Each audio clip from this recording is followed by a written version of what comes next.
दुर्गा पूजा के हार्दिक अभिनंदन बा सब भोजपुरिया समाज के।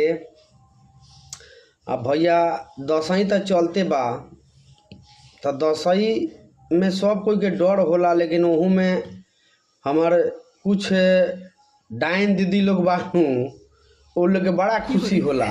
ओहू लोग के हार्दिक अभिनंदन बा दसई के। उहो लोग अपन मन के भड़ास निकालेला, जहाँ तहाँ चौराहा पर बड़का बड़का हड़िया में सेनूर और अड़हुल के फूल, अरवा चाउर करिया कपड़ा से बांध के चौक पर तीन मुखी पर धरी लोग, जो ओकरा के जोगटन कहल जाला। जोगटन करेला तो लोग के मन में बड़ा शांति मिलेला, बड़ा अंदर से लोग के खुशी होला कि चलो भाई हम कोई बानी आज। ए दीदी कैला से कुछ होखे मन के बा, अरे अंदर दिल साफ रख लोग ना, सब ठीक हो जाई। अंदर अगर गंदगी भरबू आ कतनो जोगटन दूसरा पर बांध चलेबू तो ओकरा लही ना लही। ऐसे दिल साफ रख लो, दिमाग में गंदगी मत रख लो।